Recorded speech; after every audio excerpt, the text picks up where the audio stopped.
We will live here. And you will have to leave. Mom, I need to talk to you. Sit down. The voice was cold, unrecognizable. This was Dona Carmen Lucia dos Santos, 72 years old, in the small, yellow-painted house she had lived in for over 40 years. And this was Rodrigo, her only son. "I am going to marry Fabiana," he said, his eyes hard. "She is pregnant, and we've decided to live here, in this house." Dona Carmen's eyes widened, a flicker of joy, a grandchild. But before she could speak, he delivered the final blow.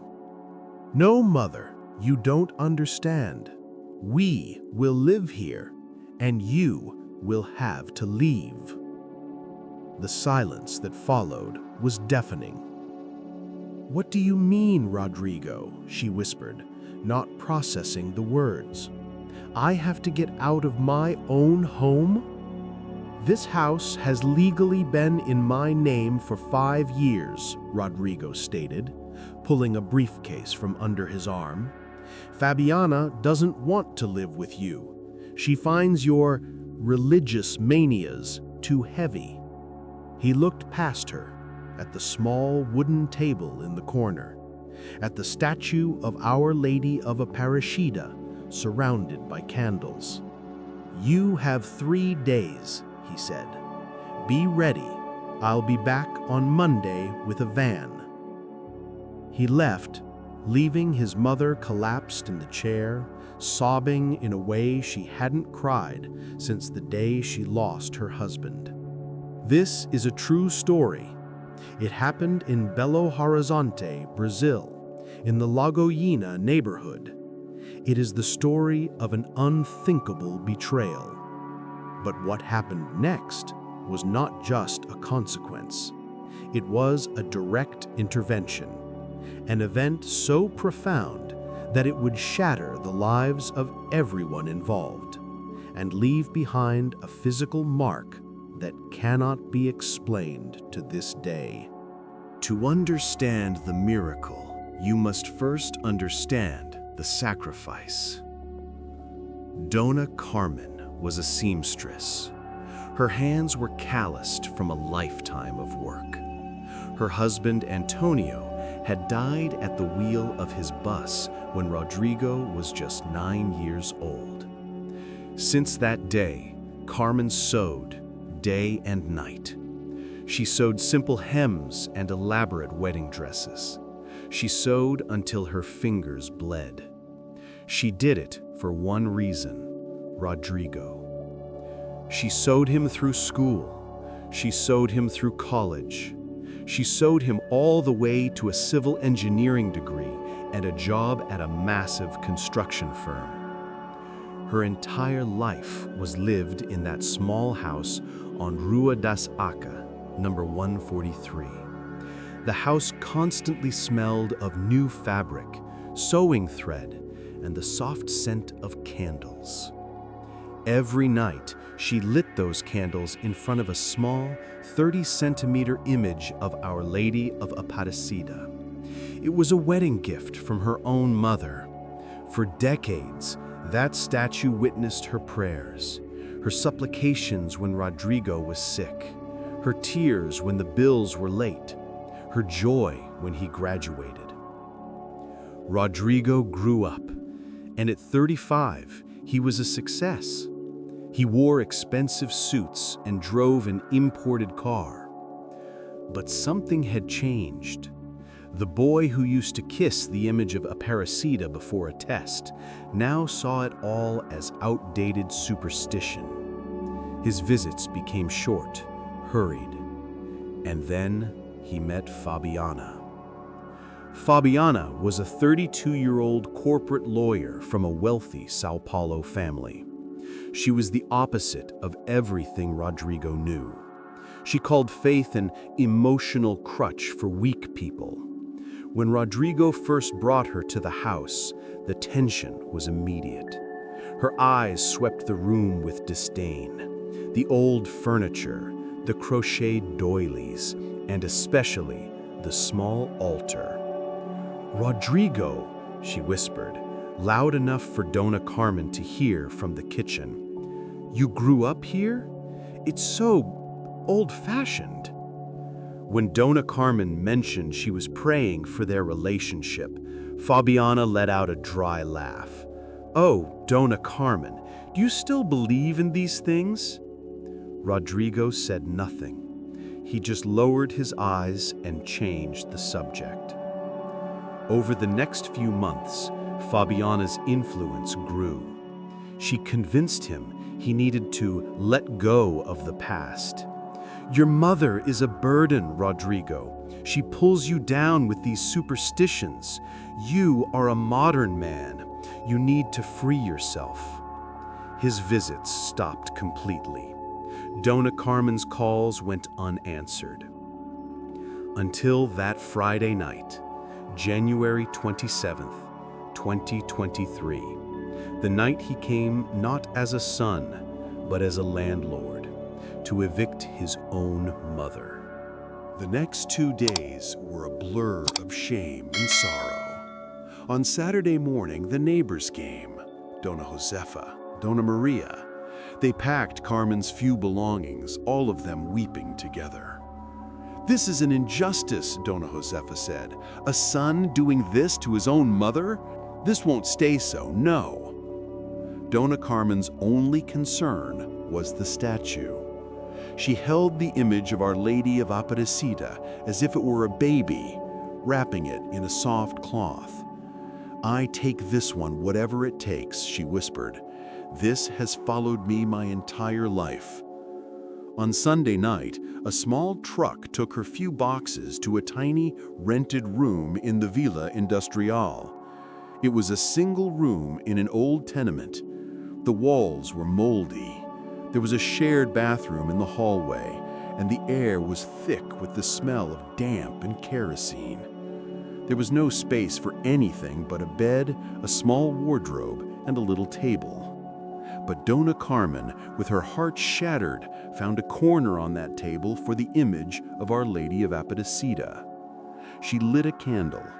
She kneeled with difficulty on the cold cement floor, and she prayed. She did not pray for a new home. She did not pray for revenge. She prayed for him. "My mother, I don't know what will become of me, but I trust you.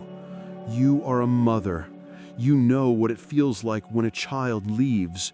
Bring my Rodrigo back, Mommy. Bring him back on the right path." And as she prayed in that cold, damp room, back at the house in Lagoinha, something was already beginning. That same Sunday night, Rodrigo and Fabiana were at the house, sleeping on inflatable mattresses, supervising the demolition that would begin in the morning. "Take that wall away," Fabiana ordered, pointing at the living room. "Open concept. And this ridiculous altar. Throw it all away. We'll put an 80-inch TV on this wall." Rodrigo looked at the small, empty table where the statue used to be. His mother had taken the saint, but the embroidered towel and withered flowers were still there. He felt a strange twinge in his chest, but ignored it. "You can take everything away," he said. That night, around 3 a.m., the first sign occurred. Rodrigo woke up suddenly. The house was dark, but he had the strangest feeling someone was watching him. He saw a soft light coming from the hallway. He got up, annoyed, thinking Fabiana had left a light on. He walked into the living room and his blood ran cold. On the empty altar, where nothing should be, a single candle was burning. The flame was steady, illuminating the space with a soft golden light. But what terrified him was the perfume. An intense, impossible smell of fresh roses filled the entire room. "Fabiana!" he called, his voice trembling. "Fabiana, come here!" "What is it, Rodrigo? What time is it? Did you light that candle?" Fabiana squinted at the altar. What candle? There's nothing there. Rodrigo blinked. The candle was right there, burning, unmistakable. How can you say there's nothing? You're not seeing this. Fabiana walked over and waved her hand through the empty space where Rodrigo was pointing. Rodrigo, there is nothing here, she said, her voice rising. Are you having a hallucination? Go back to bed. But Rodrigo saw it. He saw the flame. He felt the perfume. He watched until the candle slowly extinguished itself, as if someone had gently blown it out. The scent of roses vanished with it. He did not go back to sleep. The next morning, the second sign. The workers arrived and began tearing down walls. Rodrigo went to work trying to shake the feeling from the night. When he returned that afternoon, he found the crew standing in the living room confused. "Seu Rodrigo," said Valdir, the foreman, "a strange thing happened here." "What was it?" "We started to demolish that little table, the altar. But every time one of my men swung the sledgehammer, the tool slipped from his hand. It happened to 3 different men." "And look," Valdir showed Rodrigo his own hands. "They were red, as if burned. When I tried to grab that towel to throw it away, it felt like it was on fire. It burned my hand, but there's nothing hot." Rodrigo felt a shiver. He reached his own hand out to the table and felt exactly what Valdir described, an intense, invisible heat protecting the space. He pulled his hand back, fast. That night, Fabiana was furious. "They are superstitious pedestrians, Rodrigo. Tomorrow you go there, you dismantle that table yourself, and you show them there's nothing wrong." And so on Tuesday morning, the third sign. Rodrigo arrived early, determined to end this. He grabbed a sledgehammer, but when he walked into the living room, he stopped. Someone was there. A woman was sitting in a chair, her back to him, facing the altar. She wore a light blue dress and had long, dark hair. "Who are you?" Rodrigo demanded, his heart hammering. The woman didn't move. He took a step closer. "I said, who?" The woman turned her head. Rodrigo dropped the sledgehammer. His hand flew to his chest as he stumbled back. The woman's face. It was the exact face from the image of Our Lady of Aparecida. The same delicate features, the same compassionate eyes, the same blue cloak, but she was real, breathing. She looked him in the eyes, and her voice was soft, but it carried an authority that shook the very foundations of the house. "Rodrigo," she said, "my son, what did you do to your mother?" He tried to speak, but no sound came out. His legs gave way. The woman continued, "The mother she created with so much love. The mother she fed with bread she herself had to beg for at times. You kicked her out from your own home." He sobbed. "You have 3 days, Rodrigo," the woman said, standing. A soft light began to emanate from her, filling the room. 3 days to undo the bad thing you did, or you will carry a cross so heavy that it will destroy you. Your mother is praying for you this exact moment, even after everything. And I, as the mother of all, will not allow you to destroy your own soul." Rodrigo fell to his knees, blinded by the light, crying, "Forgiveness, forgiveness!" "Look for Father Marcelo at the Church of Our Lady of Concepcion," the voice said. "He will guide you on the way back." The light grew so intense, Rodrigo had to close his eyes. When he opened them, seconds later, there was no one. There was only the scent of roses, so strong he could almost taste it. Shaking, Rodrigo ran from the house. He ran all the way to the Our Lady of Conception Church, a place he hadn't entered in over a decade. He found Father Marcelo, an old priest with kind eyes. "Father," Rodrigo wept, "I need help. Our Lady, she appeared to me." Father Marcelo did not seem surprised. He listened to the entire confession in the sacristy, the expulsion, the signs, the apparition. When Rodrigo finished, priest opened an old Bible. Exodus chapter 20, he said. Honor your father and your mother. This is not a suggestion, Rodrigo. It is an order from God. You have violated it in the worst way possible. I know, Father. What do I do now? You will find your mother today and bring her back to her house, the priest commanded. You will kneel before her and beg for forgiveness, and you will repair the harm you caused. But my fiancé, Rodrigo, Father Marcelo said firmly, you must choose between pleasing a woman who encouraged this sin or obeying the Mother of God who just gave you a chance to save your soul.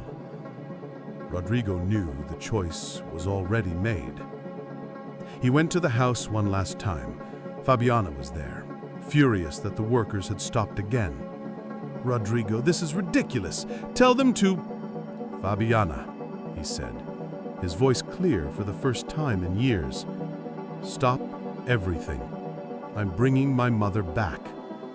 Her face turned red with rage. What?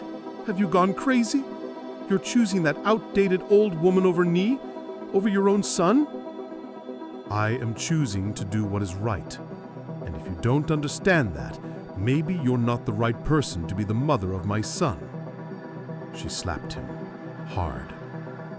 You are a weak, pathetic failure, she spat. I'm leaving, and you will never see your son. She grabbed her bag and stormed out. Rodrigo stood there, his face burning, but his heart, curiously, felt lighter. He left, driving straight to the industrial village. He found the tenement, walked down the dark hallway, and opened the door to that miserable little room.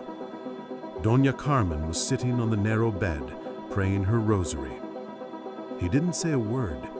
He just walked in, closed the door, and knelt on the cold cement floor before her. The tears flowed freely down his face. Mom, he choked out, I came to ask for your forgiveness. I committed the worst sin a child can commit. I was selfish and ungrateful and cruel. I don't deserve it, but please forgive me. Dona Carmen dropped her rosary and placed her trembling, calloused hands on her son's face. Oh, Rodrigo, she cried, tears of relief now. I had already forgiven you, my son. The moment you left through that door, I had already forgiven. Because I am your mother, and a mother never stops loving. They hugged right there on that cold floor, and Rodrigo felt a lifetime of pride and anger wash away. That same afternoon, he brought her home. As their car pulled up to the yellow house, the neighbors came out of their doors. They saw Rodrigo helping his mother out of the car, carrying her boxes back in. They began to gather, whispering, "It's a miracle." Dona Carmen walked into her living room. The altar was intact. She carefully placed the image of Our Lady of Aparecida back in its rightful place. She lit a candle, and she and Rodrigo kneeled side by side. For the first time in 20 years, they prayed the rosary together. And as they prayed, something extraordinary happened. A scent of roses began to fill the room. Then it filled the house. Then it spilled out into the street so strong that the neighbors who had gathered outside could smell it clearly. The candlelight on the altar began to shine brighter with a golden luminosity that did not come from fire. And the statue itself, opaque for decades, began to glow. The neighbors, drawn by the scent, came inside. One by one, they fell to their knees. Father Marcelo, who had been called, arrived and saw the scene. He knelt too. In that humble room, an entire community witnessed that the Virgin Mary not only listens, but sometimes, when a child is on the brink of perdition, she intervenes. In the days that followed, life changed. Rodrigo and Fabiana never reconciled. Weeks later, it was discovered she had never been pregnant at all. Today, Rodrigo lives next door to his mother. in a house he bought on the same street. He is married to a catechism teacher he met at Mass, and they have 2 children, Helena and Gabriel, who pray the rosary with their grandmother every night. Even Fabiana's story found redemption. A year later, her life in ruins, she returned to Dona Carmen's house begging for forgiveness. Dona Carmen took her in, and in that kitchen, a new conversion began. The Lagoinha house was never renovated.